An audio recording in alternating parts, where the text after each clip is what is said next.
कैसे हो आप सब।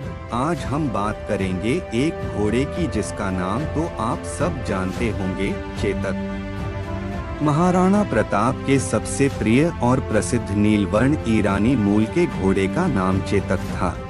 हल्दी घाटी के युद्ध में मुगल बादशाह अकबर और महाराणा प्रताप के बीच जमकर संग्राम चला था। इस युद्ध के दौरान महाराणा प्रताप का बड़ा सहयोगी माना जाने वाला उनका घोड़ा चेतक भी हमेशा हमेशा के लिए इतिहास के पन्नों में दर्ज हो गया। माना जाता है कि चेतक बहुत ही समझदार और वीर घोड़ा था। हल्दी घाटी के युद्ध में मुगल सेना से अपने स्वामी महाराणा प्रताप की जान की रक्षा के लिए चेतक 25 फीट गहरे दरिया से कूद गया था।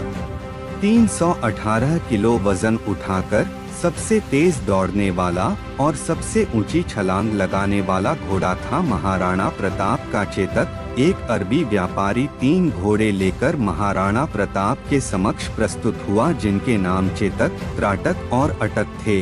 राणा ने उन तीनों घोड़ों का परीक्षण किया, जिसमें अटक मारा गया, त्राटक और चेतक बचे, जिसमें चेतक ज्यादा बुद्धिमान और फुर्तीला था। प्रताप ने चेतक को रखा और त्राटक को अपने छोटे भाई शक्ति सिंह को दे दिया।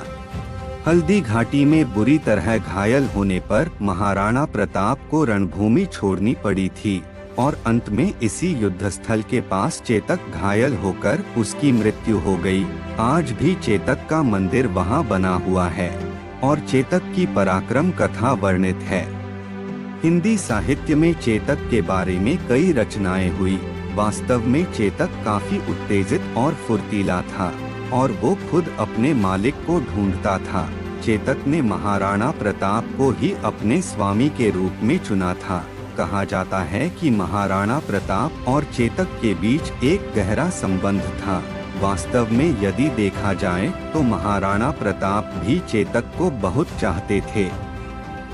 वह केवल ईमानदार और फुर्तीला ही नहीं बल्कि निडर और शक्तिशाली भी था।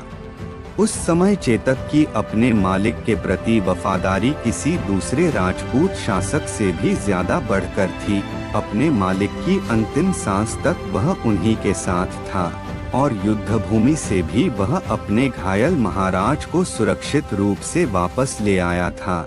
इस बात को देखते हुए हमें इस बात को वर्तमान में मान ही लेना चाहिए कि भले ही इंसान वफादार हो या ना हो, जानवर हमेशा वफादार ही होते हैं।